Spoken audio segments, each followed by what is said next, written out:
finish, I hope to do so. There's so many angles, OG, and it's very disheartening when you hear the stories of people, real people who were interviewed, not masked, people who were willing to come out. I'll address a few things.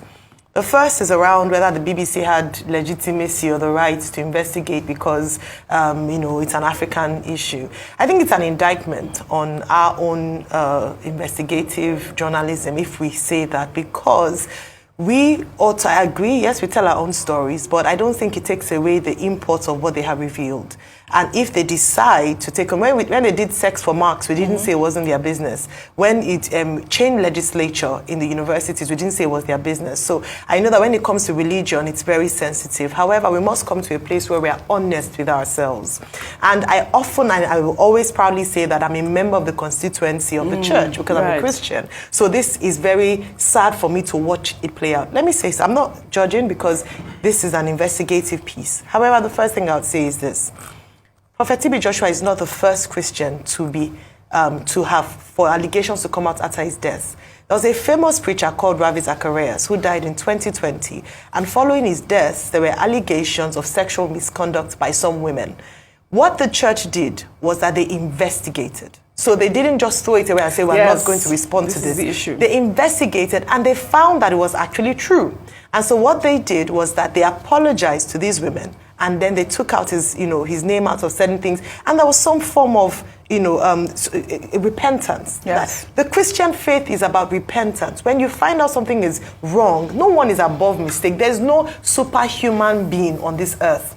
And so the take from what I've heard, I'm not very impressed by that they're just discounting people's experiences without any form of investigation. And the fact that this is not the first time it's coming out. Absolutely Similar not. to, you should read the Ravi Zacharias story. Exactly the same thing. There were allegations, but the church had quietened it down and not investigated. But they were pressured to do so after his death, when even more allegations came out and lawyers were defending these women. So I believe that rather than the church coming out and saying, oh, we're going to, it's just an attack on his integrity, I think it's quite irresponsible to do that. I believe that the next line of action, in the spirit of protecting, I said it earlier when I was speaking, no human life is more important than another human life.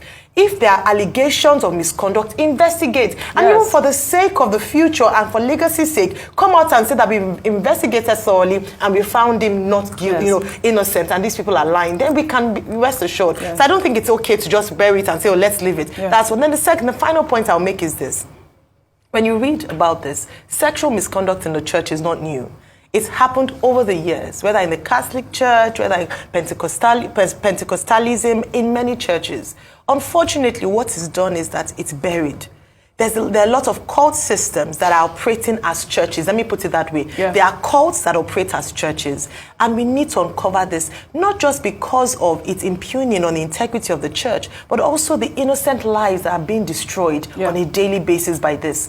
Jesus came to this world to die for everybody, not more for the pastor than the congregation. So we should protect the lives of young people, men, women, boys, girls, if we really love God, as we say. So I don't stand for burying, things like this. I think it should be investigated. They should be apologized to, and if possible, the church should build a system where we can prevent such cults from operating. If it does exist, I mean, it does exist. I'm not saying this one until investigation is completed. I totally agree with you, Ayo, and I think that you hit the right notes here. I mean, they are claiming that, previous claims that have been, circulating have been unfounded. But we will say that T.B Joshua has passed. And, maybe they want to continue with his legacy of, not addressing issues, whether or not they have addressed issues in the past. Like Ayo has said, I think that it is important that they reach out to these women, even Ajoke, all of these people that have come out now to,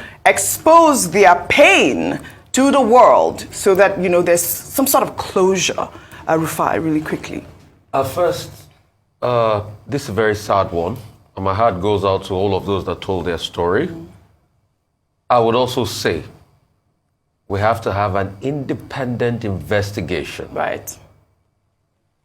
And this might not even be led by the church. If the church wants to have accountability, it should lead it. But this might not be led by the church. Government should be involved in this. Because there were many crimes that were committed that also had to do with the government of the day. If my memory serves me right, when that building collapsed in 2014, President Goodluck Jonathan was there. He visited, correct. He visited. What was the end result of the investigation of that building collapse? Well, they said that the building lacked integrity. Or, it lacked integrity. What were the penalties put in place? That's why I say there needs to be holistic. But in all fairness, kudos to the BBC.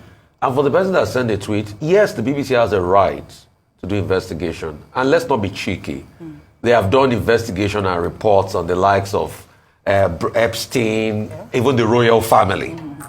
If not for a panoramic documentary, we will not see all the fractures in the royal documentary. So, because you have your own personal vendetta against the BBC, do not slam them. I have, when they go wrong, I say it. Yes, but, you do. And please, do not indict the Nigerian media. I take strong exceptions to that. Do you know the first time I heard of the name T.B Joshua? Was in 1996.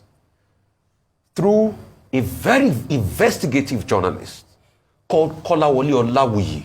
Nkan be mewa nṣẹlẹ̀ nduniyan. And you Obama look up, wow, your Yoruba is anybody so sweet. The baller, the Debanle. Rufai, Kola Olawi used to have a program on Radio Nigeria on AM in Ibadan, Saturday morning. He did it on OGBC2 FM stereo Friday, Saturday morning in Ibadan. And as of 1996, he did an in-depth investigative report, making most of these allegations out about T.B Joshua. Kola Olawi was Nigerian, God bless his soul. He had done reports, and there have been many reports out like this. What you will just say is, yes, because of the BBC stature, because they have more influence capital than the likes of Kolawole Olawi, they were independent journalists, they got it out there.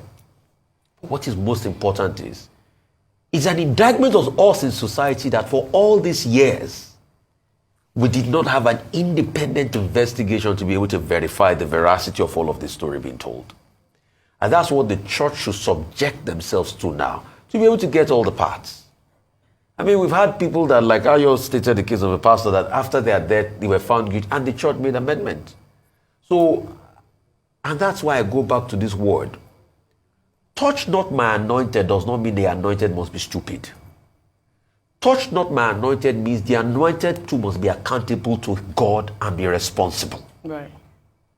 Because we are so quick to say in Christendom, touch not my anointed, don't speak evil of a man of God.